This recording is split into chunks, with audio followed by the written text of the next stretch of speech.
Peter Morgan, writer of the much-admired series The Crown, has been sounding off about his royal subject and the institution of monarchy, branding the Queen as of limited intelligence, a countryside woman who would rather be looking after her horses and her dogs than doing her job as monarch. It would be fair to say that the Queen is indeed a countryside woman at heart. As a child, she once told a friend that when she grew up she would like to marry a farmer and have lots of horses and cows and dogs. Morgan's depiction of her as a woman of limited intelligence, however, is strictly limited in itself, and does not tie in with the comments of countless ambassadors and politicians who have had to deal with her on a one-to-one basis. No one could describe the Queen as an intellectual. She does not read books apart from form books relating to her racing passion, and nor is she greatly interested in art beyond the royal collections. But this does not mean that she is limited. A succession of high-powered people have been impressed with her intelligent appreciation of foreign affairs and constitutional matters. One U.S. ambassador to the United Kingdom,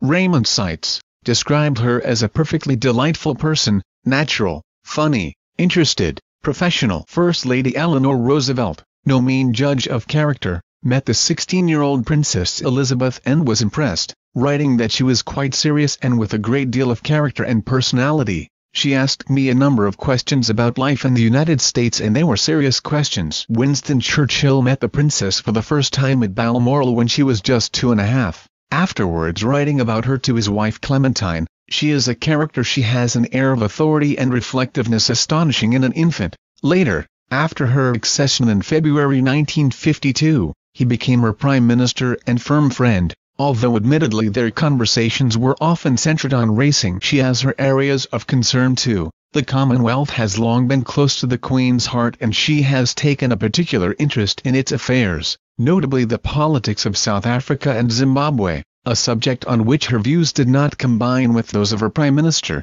Margaret Thatcher. The warmth of her reception by President Nelson Mandela on her 1995 state visit to South Africa after its readmission to the Commonwealth was an eloquent testimony to how he viewed her contribution to the ending of apartheid. Were all these luminaries wrong? Morgan apparently regards the monarchy as a threat to democracy and cherishes the prospect of its ultimate fall. Would he really rather have a Tony Blair-Nick Clegg David Cameron dictatorship, or Jeremy Corbyn and John McDonnell? Although I cannot see him making so much money out of films dedicated to these questionably democratic combinations, maybe with his undoubted skills he would succeed in doing just that. I would only hope that he would spend more time getting to know his subject matter.